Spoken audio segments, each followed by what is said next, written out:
जय माता दी सभी भक्तों को। हर व्यक्ति के मन मस्तिष्क में कुछ ना कुछ विचार अवश्य चलते रहते हैं, जो कि 3 प्रकार के हैं।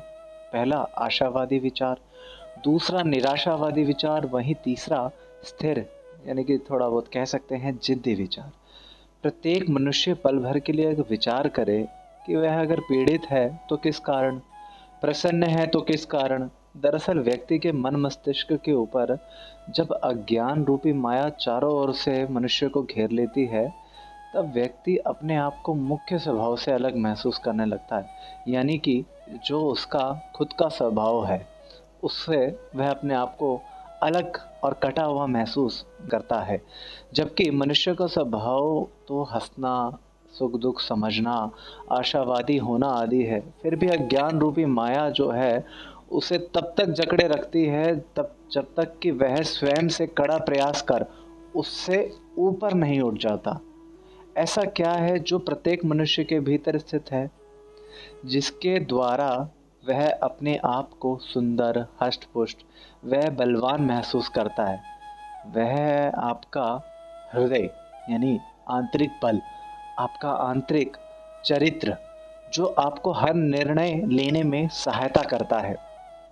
यूँ तो प्रकृति ने ग्रहमंडल बनाया, पेड़-पौधे, जीव-जंतु, और उसमें भी प्रमुख हमें दिन-रात दिए, जिसमें एक और सूर्यदेव अपने प्रकाश से हमें नई ऊर्जा, नई चेतना प्रदान करते हैं, और वहीं दूसरी ओर चंद्रमा, जिसे बच्चे प्यार से चंदा मामा भी कहते हैं, हमें शांत रहना, निरंतर अपने कार्य को करते हुए शीतलता बिखेरते रहना, अपने हृदय के भीतर में प्रेम का दिया जगाए रखना सिखाते हैं।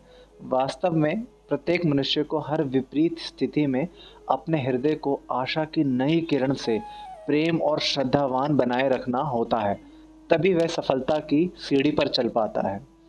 आप स्वयं से प्रश्न करें कि क्या आपके हृदय में प्रेम है? क्या आपके हृदय में मित्रता का भाव है? क्या आपके हृदय में करुणा, ममता का भाव है? क्या आप अपने अच्छे से समझते हैं अपने आप को? क्या आपके हृदय में ईर्ष्या, अहम को हटाने की क्षमता है? अगर ये सब प्रश्न के उत्तर आपको पता है, तो संभवतः मानिए आप अपने जीवन को सही दिशा देने में समर्थ हैं। और आप जैसे बुद्धिजीवी प्राणी जब मन के विचारों से ऊपर उठकर कुछ रचते हैं, तो वह अपने आप में कुछ नया कर पाते हैं और आने वाली पीढ़ियां उसे याद रखती हैं। आशा की किरण ही मनुष्य को अगला कार्य करने को प्रेरित करती है, भले ही वह धन अर्जित करने के लिए हो, या कुछ नव निर्माण के लिए, या फिर अपने गुणों में वृद्धि करने की कोशिश हो। पूरे ब्रह्मांड में सब कुछ आशा से ही चल रहा है। Be optimistic. कई बार जब शिष्य कुछ गंभीर प्रश्न पूछते हैं कि मैं अपने परिवार को हर सुख, हर खुशी देना चाहता हूँ, चाहती हूँ, फिर भी वे सब वैसा नहीं करते जैसे मैं चाहता हूँ। ऐसे में दिल निराश होता है? अरे भाई एक बात बताओ, क्या तुमने कभी सोचा है कि प्रकृति ने सभी मनुष्यों को प्रसन्न रहने और जीवन जीने की स्वतंत्रता समान रूप से दी है? कल तुम जब पुत्र पुत्री थे और जब तुम्हारे माता पिता तुम्हें समझाते थे, तो कई बार जीवन में तुम्हें महसूस हुआ होगा कि इतनी रोक टोक, इतना इंटरफेरेंस। हाँ, ये बिल्कुल ठीक समझ रहे हो, ये आप सही बात, ये सभी बातें वैसी ही हैं जो तुम्हारा परिवार तुमसे चाहता है। क्या? स्पेस, थोड़ी जगह, थोड़ी स्वतंत्रता। इसलिए कालचक्र ऐसा ही घूमता है। तुम पिता हो सकते हो, माता हो सकती हो, बड़े भाई बहन हो सकते हो। इसलिए अपनी जिम्मेदारियों को थोड़ा समझना होगा। प्रभु ने इतना सुंदर जीवन दिया जिसमें पति पत्नी, भाई बहन दिए, और आपका परिवार समृद्ध परिवार कहलाया, बिल्कुल शिव परिवार की तरह। भगवान शिव, माता पार्वती, पुत्र गणेश, कार्तिकेय आदि की तरह, है ना? अब यह आपके ऊपर निर्भर करता है कि आप अपने परिवार में कैसे रहना चाहते हो।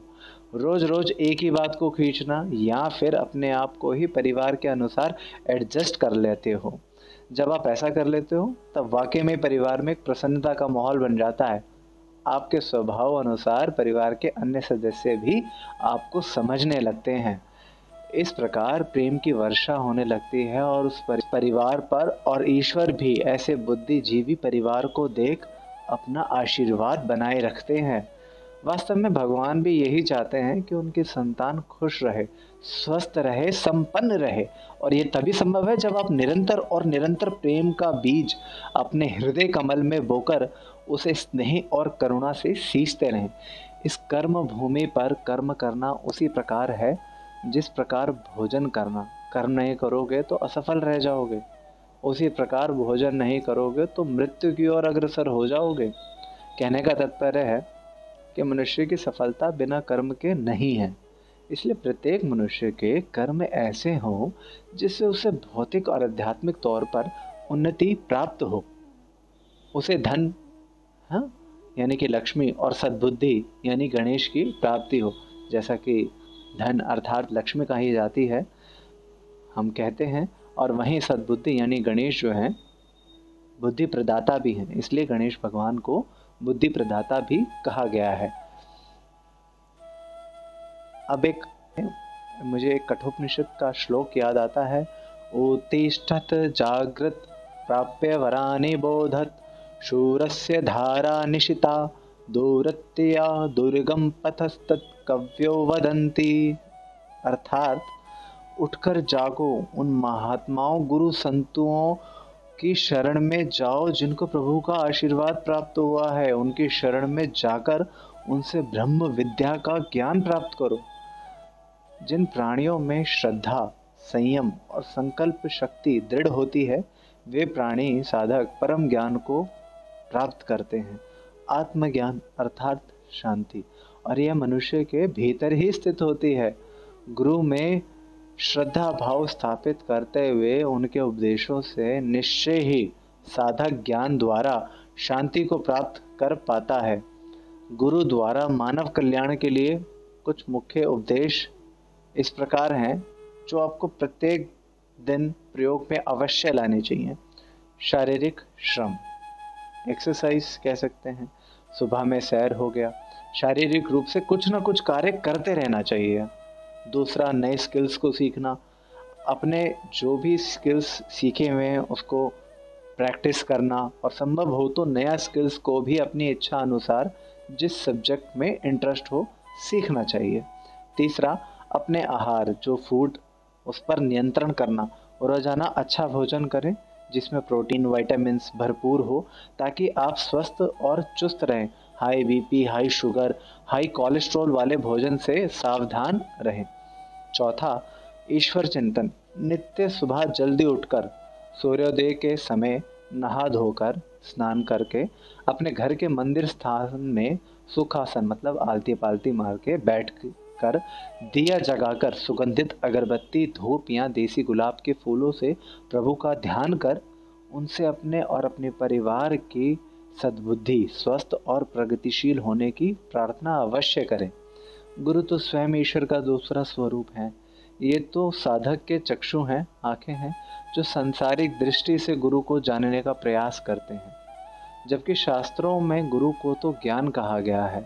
गुरु जब अपने साधकों को चिंता में देखते हैं तो वे अपनी साधना शक्ति, जो जिससे ज्ञान की ज्योति से, जिसे हम शक्तिपात भी कहते हैं, उस ज्योति से साधक के भीतर हृदय में स्थित उसके ज्ञान चक्षु, जो कि ज्योति है, आशा की नई किरण को जगाकर उसे सद्मार्ग और आनंद की प्राप्ति हेतु दिशा मार्ग प्रदान करते हैं, जिससे वह सफलता की ओर आगे बढ़ सके। वास्तव में गुरु का हृदय तो हमेशा से ही साधकों के लिए है। गुरु को तो बहुत प्रसन्नता होती है जब साधक नए आयाम छूता है, प्रगतिशील रहता है, प्रसन्न चित्त रहता है। परंतु वहीं जब साधक आलस्य, दरिद्रता और वासना से घिरा रहता है तो गुरु को तब तब दुख भी होता है। गुरु के उपदेश उनके द्वारा दिए गए जब तब से प्राप्त ऊर्जा है, जो वो निरंतर और निरंतर अपने साधकों में बांटते हैं। इसके उपरांत भी यदि शिष्य स्वयं से प्रयास नहीं करेगा तो सफलता कैसे प्राप्त होगी। इसलिए जागो, श्रम करो और गुरु से समय समय पर शक्तिपात भी प्राप्त करो, जिससे साधक को सकारात्मक ऊर्जा प्राप्त होती रहे। आप सब प्रसन्न रहें, स्वस्थ रहें, यही मेरी ईश्वर से प्रार्थना है, यही गुरु का आशीर्वाद है। वीडियो को दूसरे लोगों के साथ शेयर भी करें ताकि आपके साथ साथ आपके मित्रों में सगे संबंधियों को भी लाभ पहुंचे।